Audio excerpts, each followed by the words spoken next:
All right, welcome everyone. We're really excited to have you here. Yeah, I think not in one. We're going to let people join, and we will probably start in another minute or two. Let everyone join and get settled.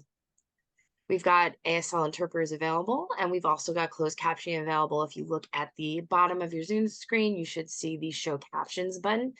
Go ahead and click that if you need to get captions, and please mute yourself. And we will continue to let people join.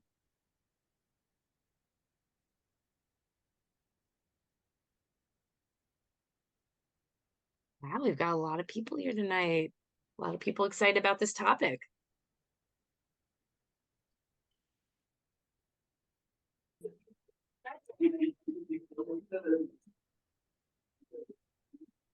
Okay, slowing down. We will go ahead and start at 7:02. So get your popcorn ready, get your drinks ready, Yeah, sit back because we're gonna get started. Condone if he comes in with the rest of the samurai.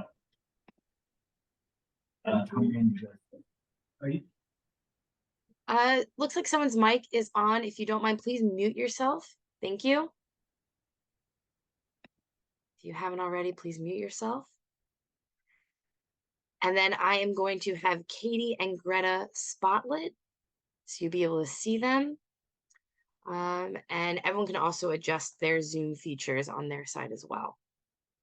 All right, so let's get started. Hi, everyone. My name is Sam Forche. I work for Corpse That, which we sign like this, and I'm the communication and marketing director. So I'm here to open up this session and introduce our presenters. We've got Greta Smith and Katie Day here with us. They work for the USDA, and I'm going to or US Forest Service. I'm going to let them talk a bit more about themselves and what they do. Corpse That is a nonprofit organization with the goal of connecting the deaf community to the outdoors. And we do that in 3 ways. That is through environmental education, recreational activities, and work opportunities. So tonight we are very excited to partner with these 2 folks who work for the Forest Service to provide this presentation for you. So I'm going to turn my camera off now and I'll pass it off to them. Hi, thank you. So we've got a PowerPoint that is available on the website, but we're not going to be showing it. But that PowerPoint does have some links that you can click on to see some different websites and videos if you're interested after this. So thank you for your time. Thank you for joining us. Katie and myself have worked together for 5 years now. So I'm really thrilled to share my experience with you working as a Forest Service employee. So I'm going to tell a bit about myself and my background, and then I'll pass it off to Katie. So I have been an outdoors person my whole life. Love getting out into the woods. It's always one of my favorite things. And when I went to college, I went to Central Washington University, and it was there I got my BS, bachelor's degree in geology. And then I decided that I wanted to go back to school and get my master's degree in natural resources management. So it was during that time that I had a seasonal job working as a backpacking ranger. So I would go out into the wilderness for 4 days at a time, and I would do trail work, trail maintenance. I would talk to folks who are out on the trails. I'd explain to them the leave no trace principles. I would help out the search and rescue crews. And I would support any of the trail crews who are out doing any trail work at that time. And that experience really cemented my desire to work in the wilderness and work in and for public lands. So I got into this in 2008, and at that time it was really hard to get a job for the federal government. I had applied to over 400 jobs at that time and finally got my first federal government permanent position in 2010, and that was with U.S. Fish and Wildlife. And from there, I quickly moved on to U.S. Army Corps, and I was there from 2010 to 2015, and I was an environmental planner. But I knew I wanted to be with the Forest Service because I really felt like that matched my values. So I applied for a job as an environmental uh, planner, and uh, I worked with folks. After getting that position, I worked with folks uh, on worked with different biologists. I worked with engineers. I worked with a lot wildlife biologists. I worked with a variety of different specialists.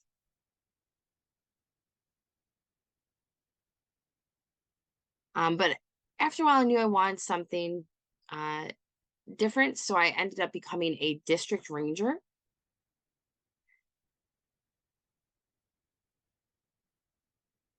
And I decided to focus on employment, and specifically in employment, recruiting and bringing people into our agency. And right now, the Forest Service is really working on bringing in new folks into the workforce, which is great for folks who are looking to come into this field. So that is just a bit about me, and I will pass it over to Katie now. Wow, thank you so much, Greta. I really appreciated hearing your introduction and your story. So, my path to becoming a ranger is actually quite different. My goal was actually never to have a federal job. Um, I wanted to become a teacher, and so I went to Gallaudet University. I graduated in 2020, and since then I've been in Colorado, and that's where I live and work today. So the district has changed their philosophy in terms of education and oral only. So at that point, it was tough for me to find a job. I had lost my job actually, and I was heartbroken about it. And so I decided to go on a backpacking trip. And I went to Rocky Mountain National Park, local national park where I live. And so I asked several questions before the outside of my trip about, trail conditions, the weather, and just something was telling me that there might be a job available at this national park. And the answer was yes. And so I ended up talking to somebody at Human Resources at their HR department. And I called them and we talked for 2 hours about the job, or I drove for 2 hours about the job for the job. So I had to pack all of my things into a backpack, and they offered me the job when I was there. So I worked at the campgrounds there for one single summer, and I loved it. Loved it. And then there I figured out, or I met several people and learned quite a bit about campgrounds and their maintenance. And so from Rocky Mountain National Park, then I actually moved to Alaska, and I ended up working at Denali National Park. And so the weather, working there, it was incredible. I worked with dogs and dog sleds. And there I learned a lot about the backcountry in Alaska. But because of the weather, I decided to move back to Colorado from Alaska after that experience. And so I actually ended up going back to Rocky Mountain National Park. And yeah, that's where I've been since. Or they offered me a full-time position when I came back there. So I've been working there for 5 years. And I moved to Oregon for promotion after that point. So then I became the manager of their campgrounds. And then I was also working in Crater Lake National Park. So I've had quite a few jobs, but I did decide to try and get promoted again. So now I work for the US Forest Service. And I've moved back to Colorado again for a third time. So I technically work for the Washington office, but oh, sorry to clarify. Yes, I'm at Washington, D.C., not Washington State. Thank you, Greta. But I was considering, or I am considered a detached employee, if that makes sense. So now I've just been working here in Colorado.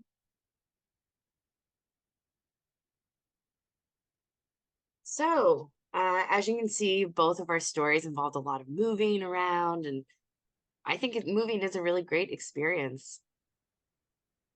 You know, it's wonderful to get different points of view, experience different places. And really the point of this is there are so many opportunities within the Forest Service. Really just depends on what your goals are, what motivates you, and then you can find opportunities that align with that. So there are three things I do want to share with you. And I've got the links in that PowerPoint that I mentioned. So when I talk about the links, just know that they're going to be in the PowerPoint and you can refer to those for more information. So the first one is there are a lot of opportunities within the Forest Service today. And a lot of them don't require a college degree.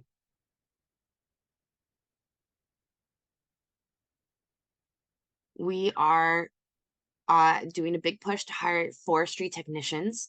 And as a forestry technician, there is a broad range of responsibilities that you might have. So a forestry technician could work in the backcountry. They could be doing renovations on campgrounds or cabins. You could be out working with cattle. You could be working measuring trees. You could be out with trail crews. You could be out, in a variety of different places with a variety of different people, depending on what the needs are. So if you're interested in that, you can go to FS or explore fs.usda. If you pull it up, you can see a listing with all of the different jobs. There's a map of the United States, and you can see listings of all the different jobs all offered over the country, everywhere, including Puerto Rico, Alaska, really across the whole nation. There's a Forest Service in that area. There's going to be job opportunities there. Now, Katie, you had mentioned you had your job and then you got promoted. I'm wondering how long did it take for you to get promoted? So most jobs require a specified amount of time for the lowest level. And so what that means is that many jobs require about 12 years of work before you can get a promotion. So about a year, about 12 months. Okay, great. So when you look at a job on our website, it's going to have the requirements listed there. And it will let you know if you need a minimum of perhaps 4 months experience or a minimum of 4 months of working with people or 4 months working in customer service or 4 months. It'll have the minimum requirements listed there. And say you worked for the Youth Corps before, or you worked for Corps that experience would count. And it is really important that you remember to include that when applying for these jobs.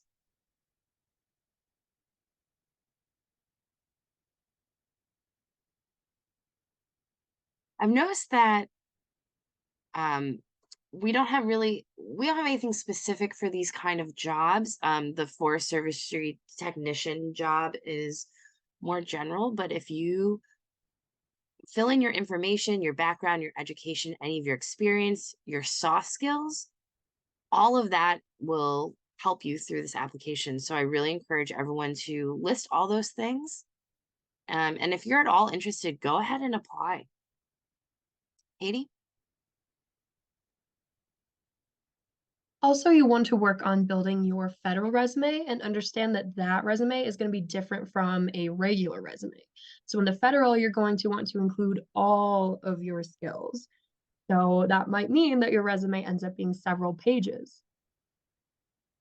And so you'll want to list your first job and your skills and your capabilities and the roles you had for all of that. Like maybe you had a job where you were cutting down trees, or, maybe it was and you have typing skills, but anything that you think could help in terms of your qualifications, you should add.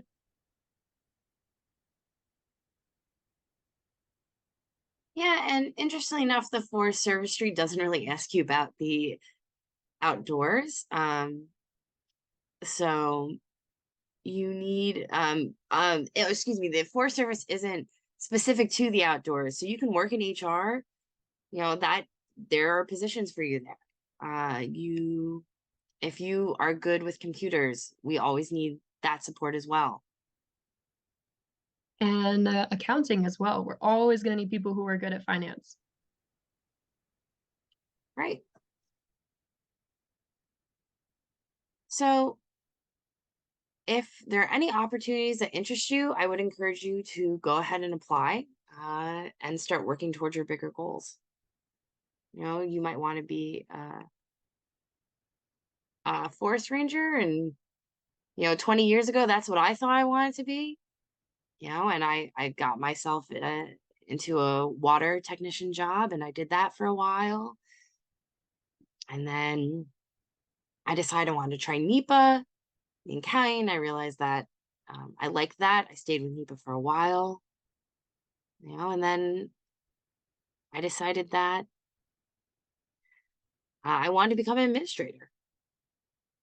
That's what I wanted to get into. So we can support any of the kind of growth that you're looking for. We have those opportunities available. And the Forest Service also provides, or is really good about providing training. So if you have a specialty and you decide that you want to transfer to a separate specialty, there's trainings and there's so much support that will help bolster your skills and make you qualified for whichever position you'd like.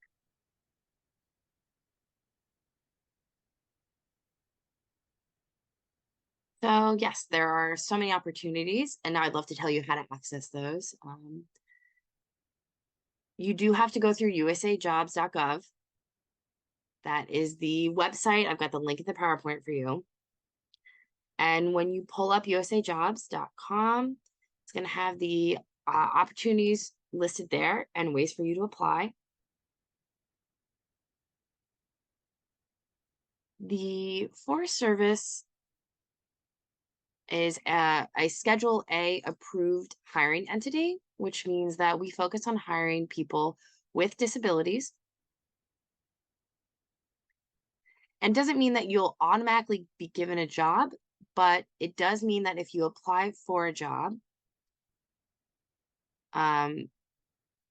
that there are two different pathways. One pathway is through merit, and that's competitive, and that's got anyone who's applying for that job. And then there's the BMO, which is the more limited pool of people who are applying for that job. And that's the Schedule A authorization that we have, that folks with disabilities would be in that pool, and it would be less competitive. Oh, sorry. My Thank you, screen's changed on me.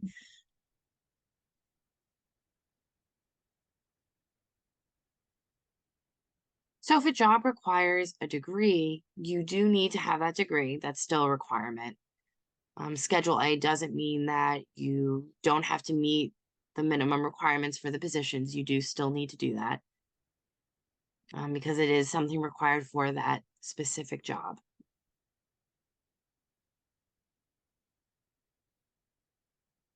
And two, I want to add, so you might be wondering how you can apply with the Schedule A. What you need is a Schedule A letter. And that's going to be a letter from a doctor or from VR, vocational rehabilitation, or from a professional. but you can't just make up the letter. You have to actually have it from an approved person. So that verifies your disability and it will satisfy the requirements for that job. And it doesn't disclose what it is. So definitely go and get that letter from your doctor. You could, again, get it from VR. You can get it, any of those places will work to just state that you are deaf or that you would qualify under the Schedule A qualifications. Oh, sorry, go ahead. And so this comment seems a little bit obvious, but I do encourage you guys to look at the requirements before you apply as well. So don't just apply for a job without looking at it, just, assuming you can have the Schedule A. Because sometimes, deaf people will accidentally apply for a dispatcher job, which wouldn't necessarily be the right fit. So, Right. So take a look at the website. If you check it out, there'll be more information there to explain what everything means, what the job role includes, how to apply. And there's information on the hiring path and what that looks like as well. Oh, can you go and back one the slide? federal hiring process is a little complex. Oh, yes, so it is a little bit complex. So I do encourage you guys to reach out if you have any questions and get the help that you need.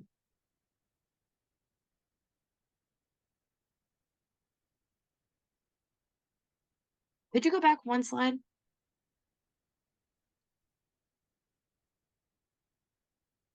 No, don't worry about it. Okay, so on here we've got two different links for you. I would suggest that everyone takes a look at them. One is explaining what it's like to work for the Forest Service, what our values are, and what does it mean to be a forester. I am really passionate about my job, and I am really passionate about land stewardship. And those values that I have really align with my job.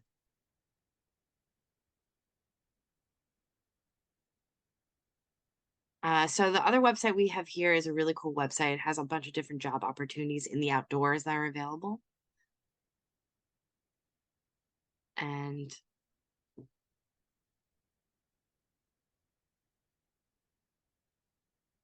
there are opportunities here to work with the wildfire crisis. So there are people who specifically work in forests, checking out the vegetation, measuring things, checking out different things with the climate that might be happening. So they do a lot of different wildlife studies. There's also different opportunities in how you can support these communities in wildfire areas. So there are a lot of opportunities offered there right now. And right now we have about 38 deaf employees currently working for us. And so that means we've got about 200 to 300 folks with hearing loss of some kind as well. So we really have a very diverse network of staff and we are equipped to deal with all sorts of challenges. So if you have any questions again about what to do with the job or if you need support and how to succeed, all that, other hiring opportunities, definitely reach out because we do have a huge network and we are very much in connection. Yeah, we've got engineers, we've got foresters, we've got water technicians, we've got recreational managers, rangers, just such a range of different kinds of positions available. Really anything that could fit anyone's preferences or wants.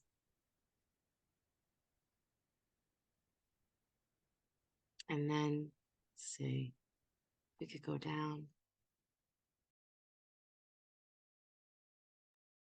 And we go to slide 7.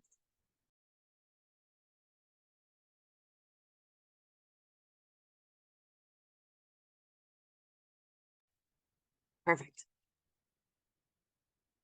So this is where the magic happens. If you decide that you do want to work for the Forest Service, you would apply at this website here. I would suggest going to how to apply link that we've got because there's so much on this website. We've got a lot of tips here though. We've got forms ready. We've got, you've got to have your resume ready. Two things I do want to emphasize with your resume. The first is your experience and the time you have. Any sort of thing that you've done, work-wise, volunteer-wise, please put down what it is and how long you were doing that. Be specific. I did this from May to September. It's really important because we need to see that for months.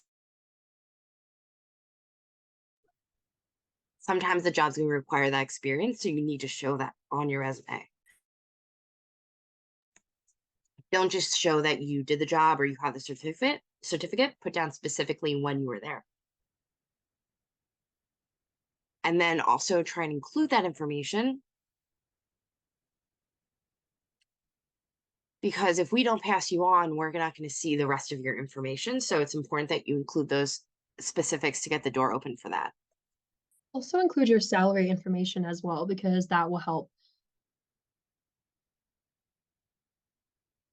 And the days. Oh, go ahead. Oh, I was just going to add, make sure that you include the days, the names, your job title.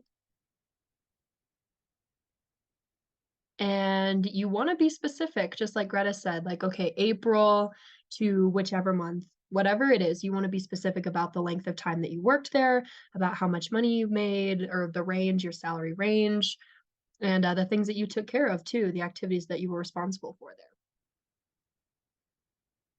there. And a bit more about the salary information.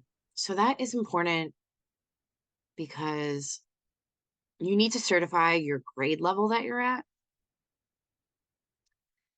So we use GS grades in which people get their salary by. So a GS3, for example, is comparable to, or excuse me, someone can start at GS3 and move up from there. You can go from GS3 to 15. And that's going to take a certain amount of time. So that GS level, the one that you're placed at depends on your grade level. And also about the GS, I just want to let you guys know that GS stands for General Schedule. So when we say GS, we are referring to General Schedule. Thank you. And that is also just, it has to do with the pay measurements and everything like that. So that is the most common way that we deal with salary. And not all agencies are federal agencies, or excuse me, not all federal agencies use the same level, but the Forest Service does. So there might be some other agencies that use GS levels, but their wages might be different, or excuse me, they might use the WG. So Yes, WG is also common. The wage grade, which that means more of your technical skills. If you're a driver, plumber, maintenance person of some kind, that kind of thing. and it's also important to include your volunteer experience and those hours that you spend doing that. You know, so if you did work with CorpStat or if you had any other volunteering experience in your local community, if you volunteered at a church, if you volunteered really for any agency or organization, put that down on your resume because it shows that you have that experience and it might qualify you for some jobs. So make sure you put everything down. Everything is important and everything will help.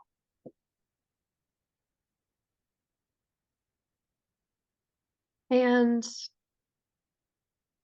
so I want to make another point too. You want to make sure that your email address and your contact information is correct. And if you don't check that your email is correct, you might have some sort of an out of office response or and like an I'm not here kind of response. So you want to make sure that your contact information is up to date.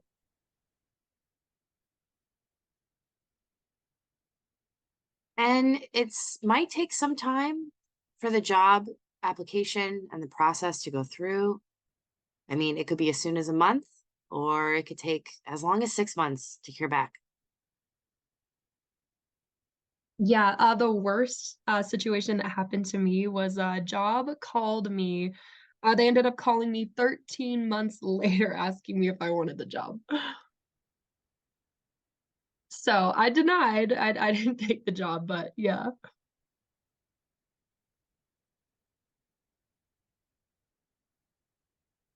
So USA Jobs will send you an email, and it will keep you posted on what part of the process your application is in. There's 3 stages that it goes through. The first part of the hiring process is you apply. The second is it gets sent to HR to be certified. And the third is it gets sent over. The box comes to us, basically. We get the package with your information. And that whole process can take, typically a month to 3 months. When a person is hired and brought on, then they will get a federal background check done on them and fingerprinting. That process usually takes 6 to 8 weeks. And Yeah. also want to add too that most people tend to get lost in that second stage where HR will misplace resume or something, or people will get lost because a certain form is missing. So I want to encourage you guys to use a resume builder and just make sure that you have all of those required elements in your resume. Yeah, I would suggest you take a look at this website with our tips. There's so much good information there for you.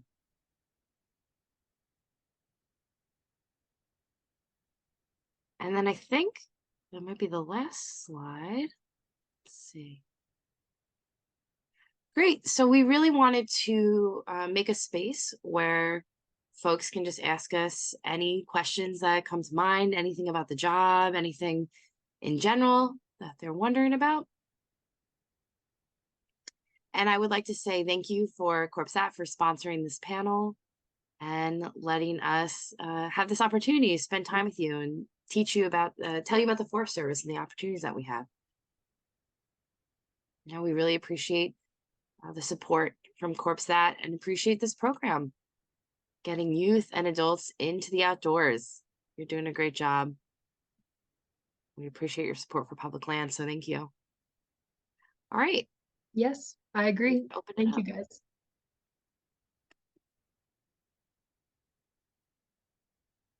Okay, does anyone have any questions?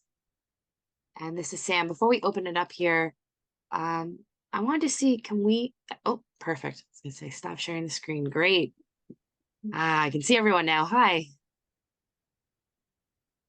So before we start going with questions, I do see some questions in the chat, which is great. If you want to come on camera and sign your question, feel free to turn your camera on. I'll spotlight you. That way everyone can see you. But if you are more shy, you don't want to sign, or if you want to use your voice, we do have ASL interpreters, so they can interpret for you as well.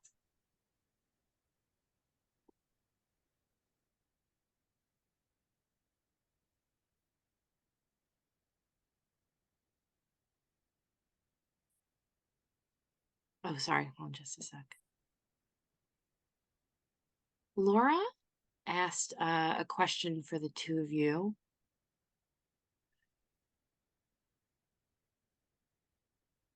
Does the Forest Service have office jobs available? Yes. And then what kind of office jobs? Could you tell us a bit more about that? Yeah.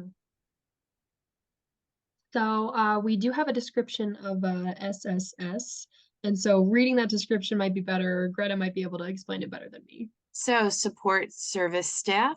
So that's a whole range of different things. You could work in HR, you could work as admin support, you can work in many different offices. There's just a variety of different positions available, but that's the SSS position. You can be a bunker house manager if your Forest Service has housing available. There are folks who are bunker house managers who, bring in contractors to fix things, who take care of the bunkhouse, who purchase things for the folks living there. If the Forest Services are out and need paint or anything like that, they're responsible for buying that for them. I mean, within HR, there's a variety of different positions. You could work in payroll, you could work in travel support, really, field support. There's a bunch of different things. And I want to add too, the Forest Service has a central office as well that's based in Albuquerque, New Mexico. And so oftentimes there will be jobs there for that. So you could be on the human resources team or the finance team or any of those. Cool. All right. Hopefully that answered your question, Laura. All right, the next one we've got is from Emma B. And they said, I am a deaf school student who loves spending time in national forests, national parks, and other public land sites. What are some of the things that each of you began considering and learning when you were my age that have influenced your educations and your careers?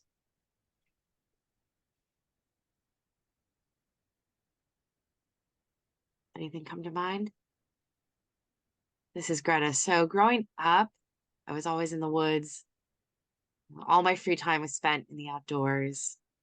And I was really motivated to learn what I could about, different kinds of plants, flora, fauna, everything out there. And that really influenced my education. So in college, like I said, I wanted to learn about my environment. I wanted to understand the environment we were in and then humans' relationship to that environment, how we impact it. So my suggestion to you is just keep being curious. Keep getting out there, asking about it and following what interests you, whether it be in the forest or fish or animals or whatever it may be. Just stay excited about that thing and keep learning all you can about it. Ask questions, stay curious. Katie? So I grew up very isolated in a rural, very small community. So I was always connected outside. Nature was always a part of my life. But I guess the first inspiration for me that drove me to a career in nature happened when I was in fourth grade. We were given a project and we had to collect 50 different types of leaves from the trees outside. And we had to identify all 50 of them. And at that time, we didn't have the internet, we didn't have cameras and that kind of thing. So we had to go to, we didn't have Google, we didn't have that kind of thing. So we had to go to the library and use books to help us identify each of the 50 leaves. And so I ended up learning so much about my environment and about my community. And that was kind of the moment that stuck with me. And yeah, because of that tree project. And Katie, I think, talking to people and learning from folks, that's also a great way to learn about different jobs that are out there. Because you can figure out what motivates you and what people do, and it's great. It's a great way to share. Okay, wonderful. This is Sam. So the next question we've got is from Ruth Anna, and they ask, are there remote job opportunities? This is Greta. So yeah, I do work remote because I'm a part of the national team. So I work with folks from all 50 states and Puerto Rico. So yeah, there are remote opportunities. Katie? Yeah, it's technically not remote, but because most of the time it requires some amount of hours in an office, but just make sure to read those job descriptions before, because sometimes we do have a space and I like that environment, And so I'm looking at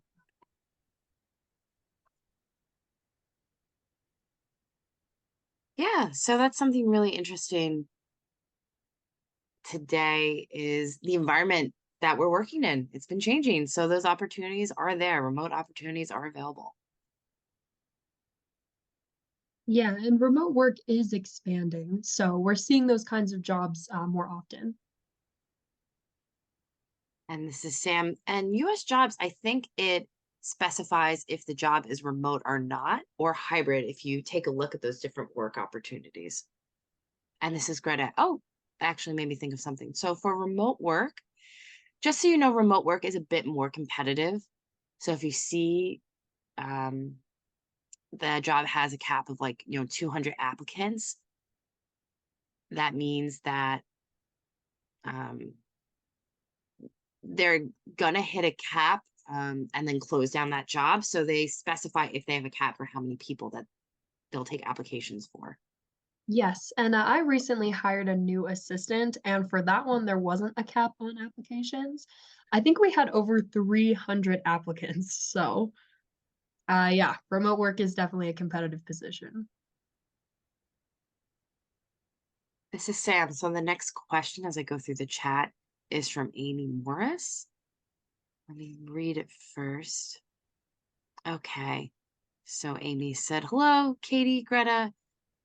I am currently a GS-12 federal employee with DOD, so Department of Defense, for 12 years now in logistics. I was hired through Schedule A. I currently reside on the East Coast and would like to stay on the East Coast due to my family, school, my job. Would the job require me to be in office or remote? This is Greta. So it just depends. It depends on the kind of job that you're looking for. On USA Jobs, it will list the job and show you if it is remote or not, or if it's got hybrid, and it will let you know what area it's located in for you to best decide. I have nothing to add to that. Yeah, I think you explained it super well. Okay, hopefully that answered your question. Moving down the list, we've got a question from John. It says, you mentioned engineers. What kind of engineers? This is Greta. So I used to work for the US Army Corps, and that's a different federal agency.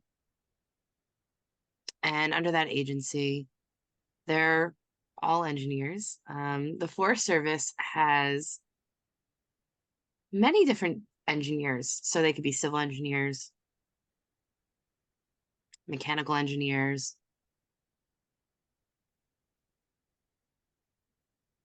transportation engineers. There's a variety of different engineer positions that the Forest Service has, but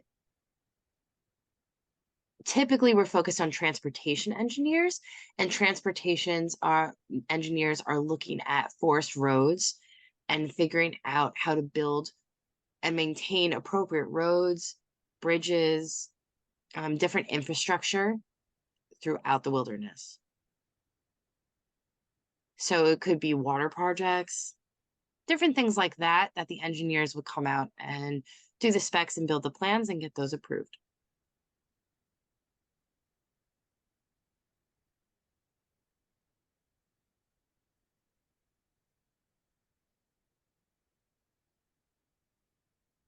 Okay, I got a question from Mouse, and they say, to get your resume certified by HR, how do you do that? How do we know if it's been certified? This is Greta. So what happens is if your resume gets to HR, it will go through a certification process, and they'll send an email that says your resume has been sent on, or they will say, sorry, your resume has not been certified, and that's how they let you know either way.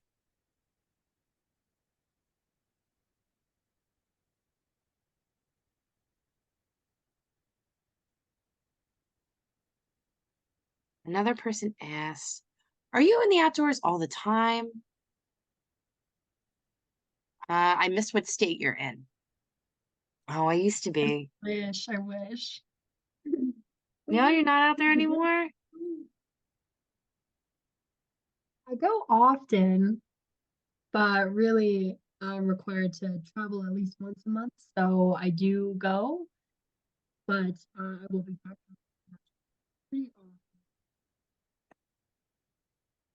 And so yeah, my job requires me to travel very often, like I said. That's what I love about it. But I do wish that I could be outside all of the time. Yeah, same.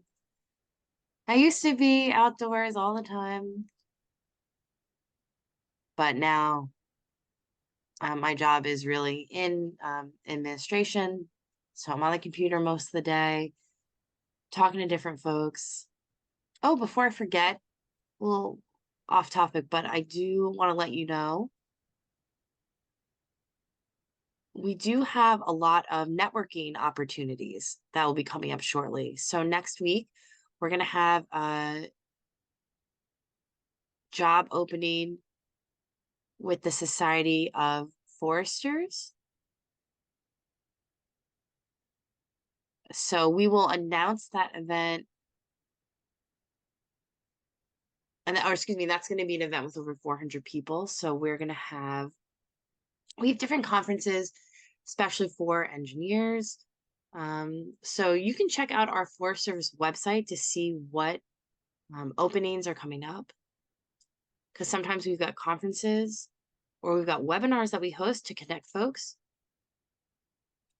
And coming back to what I was saying, some positions are really focused on being in the outdoors. If you're a forestry technician, you're mostly in the outdoors.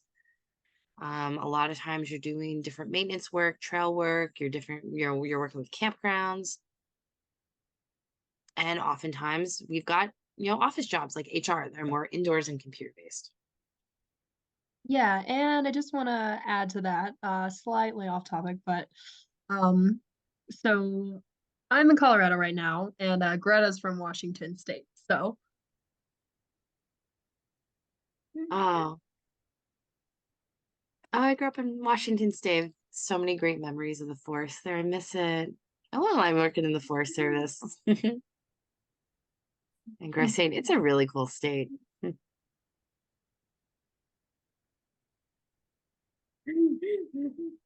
Yeah. Yeah, it's green. Yeah. But where I'm at now, we get a lot of snow. yeah, it's wonderful. Okay. Let's keep moving through these. We only got 10 minutes left. So I want to make sure we can answer all of them. The next person, Amy Morse from before, she asked a second question. I've been looking on USA Jobs for other GS-12 opportunities. A lot of jobs that I see for GS-12 openings are only open to internal agency employees. Is that the same for the Forest Service?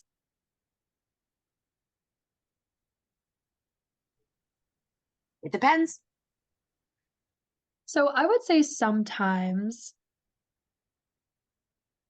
but if it says internal agency, you can still apply through Schedule A. You still can. So like I said, merit is the path that you go that's open to the public. It's more competitive. If the job has that authorization for Schedule A, then again, it's more limited pool that folks are competing in. Yeah, and oftentimes you'll see jobs will have they will require specific institutional knowledge or something like that, but you can still go ahead and apply. Yeah, and it really just depends. It depends on what the needs are. Like right now, we really need engineers. So that job is open to the public to try and bring as many applicants as we can. This is Sam. So we've got another question from Ruth Ann. I love your questions. And they've got 2 questions here. First, do you work with other deaf people? This is Greta through the computer For me, remotely. yes. For me, yes, I do. Yeah. I would say Katie talked about Albuquerque, and that's got a bigger group of deaf employees working there. They're all in the same office, but a lot of deaf employees are working, in their specific office. So it just depends.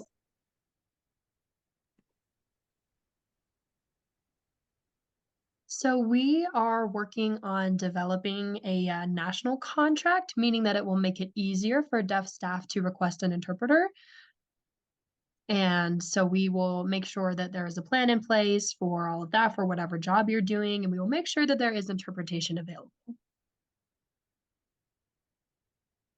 If you go to a meeting, you can absolutely request an interpreter. You can request interpreters for conferences, for any meetings remotely. Really, any federal-wide meetings are going to be interpreted as well. You can also use VRI to make phone calls. And most of my communication happens through email. I prefer to use email anyway. So when I'm working with my team, we do it all through email. If I need to make a call, sometimes I can depend on the closed captioning. It kind of just depends on what the situation is. So we have made a lot of progress in terms of access, which has been really nice. But yeah, we do have a lot of good things going on right now. And like I said, we are in the process of developing some new cool stuff in the future.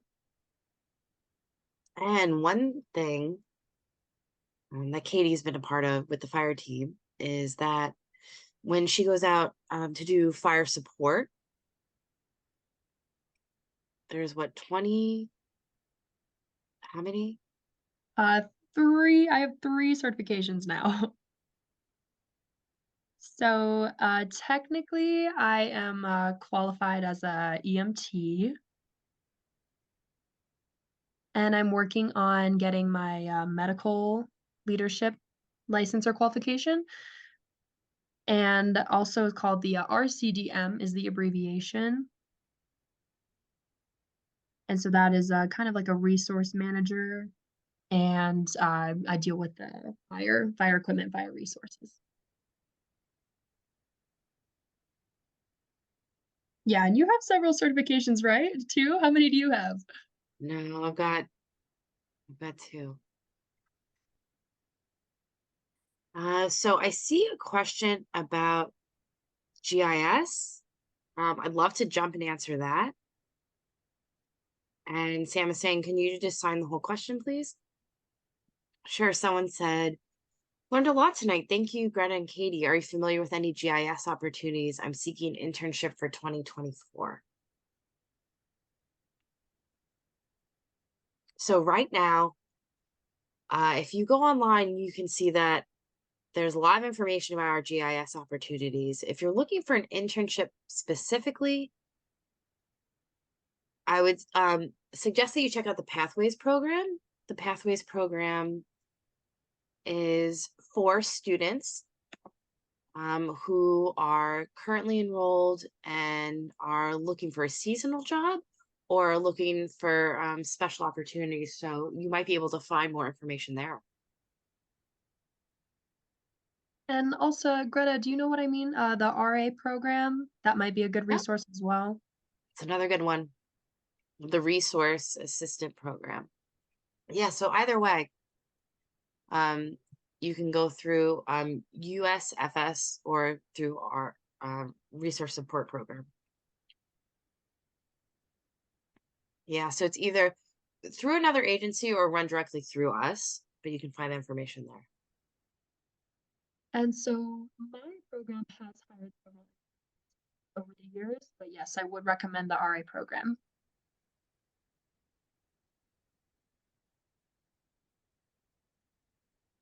We've got 5 minutes left.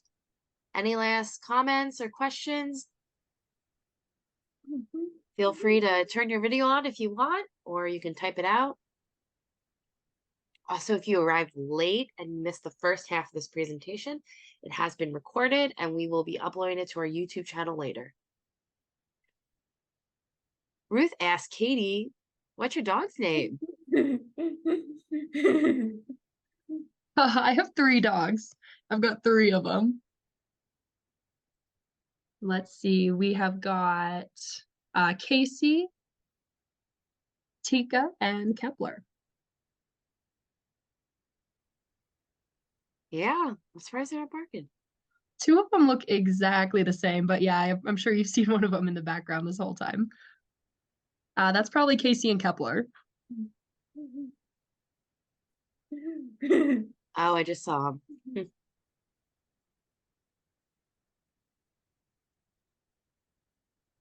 Oh, don't know if we have any more questions. Oh, can you bring your dogs to work?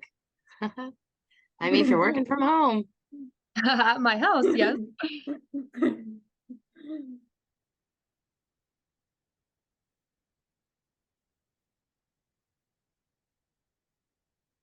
Okay, the chat has died down. That's a very important question, though. Can you bring your dogs to work? Love it. It's always great if you could bring your dogs out with you. Get them into the woods. And Grace saying, unfortunately, because of safety concerns, we are not able to. Some jobs require you to be working with the public, and because of that, And then you can't. unfortunately, folks are not able to bring their dogs. And someone just asked, Baya just asked, does accessibility look different if your job is primarily outdoors? Yeah, what would the difference be for an indoor and outdoor job? My answer would be yes, and it depends. Let's see.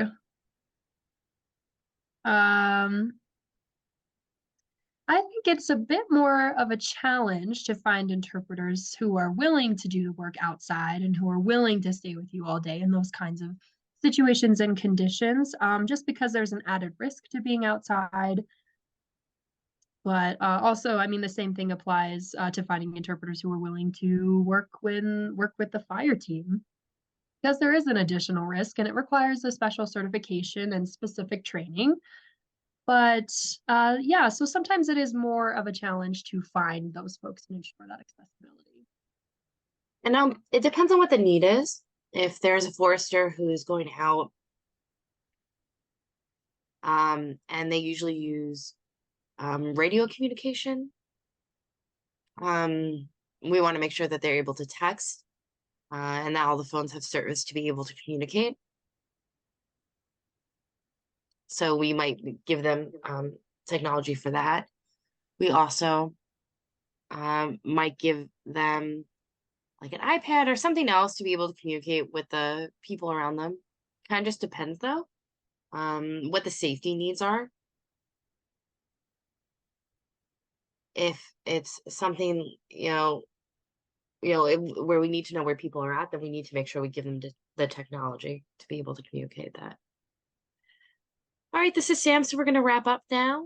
If you've got any more questions, please go ahead and send us an email. We will be happy to answer that. Katie and Greta, I want to say thank you so much for being here. This has been really wonderful having you, and thank you to our interpreters for all your work the past hour. And I want to say thank you everyone for coming. And I hope you have a wonderful, wonderful night. Yes, thank you so much. Thank you, everyone. Have a great night. Have a wonderful night.